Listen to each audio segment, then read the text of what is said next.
Today we'll look at how to do motion tracking in Davinci Resolve. This will allow you to make your footage lock on to a particular subject. I'm on the edit page in Davinci Resolve, and I've added this clip of a man running to my timeline. If I play through it, you can see his position changes in the frame quite dramatically. But what if you want to keep him in the same place? Let's go to Fusion to see how we can do that. So with my clip selected, I'll click the Fusion tab here. Now this process requires two steps. First, we need to generate the tracking data. And then second, we use that data to hold our subject in one place. Luckily, this can all be done with one node. So I'll click the Effects button here. And make sure you're on the top level. I'll click Search. And I'll type Planar Tracker. Here we have that node. I'll click and drag it onto my canvas.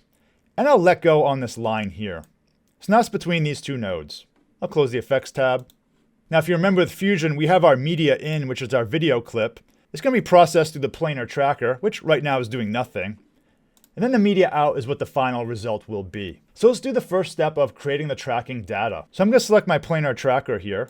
And I'm going to look to the Inspector tab over here. If you don't see Inspector, just click the Inspector button. That toggles it on and off. And this is like the properties of whatever you currently have selected. So it's the properties of the planar tracker node. So the first thing I'll do is go to the beginning of my clip here. For operation mode, I'll leave it to track right now. Then I'm going to click the Set button. So what Set does is it sets the reference frame to where I currently have the playhead positioned, which is the beginning of the clip. I'll change Tracker here to Hybrid Point Area. And for motion type, I'll select Translation. In computer graphics terms, translation just means to move something. Now if I put my cursor over my video, you can see it's this crosshair. And what I want to do is select the part of the video to track. Now this is something you may have to try a couple times to find the best area. Let me zoom into my person here. I found that in this video, the best area to track was his head. When I did his whole body, I didn't get as good results. So I'll click and make a square around his head. And I'll close it there. Then I'll zoom out. And now I'm going to click this button here, Track to End. So let's click this. And now it's going to start building all that data for us. You can see the points that it is generating. He's walking by the tree right now. It still did a good job of finding that. And now it's at the end. So sometimes it may get confused and stop midway through. In that case, just reset your playhead to the beginning. Reset your tracker by clicking this arrow here.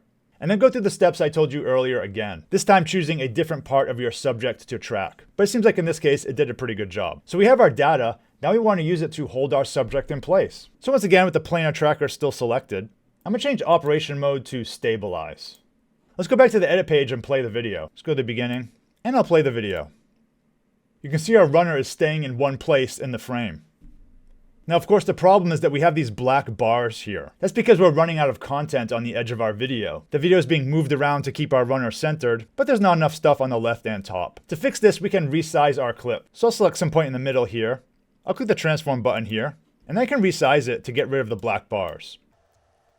Now, keep in mind that if you're making your video bigger, this will lower the resolution. Let's play through again. I noticed a little bit of a problem there. Let's resize it again. This is a little bit of a trial and error process. You have to try it a couple times. Let's play it again from the beginning.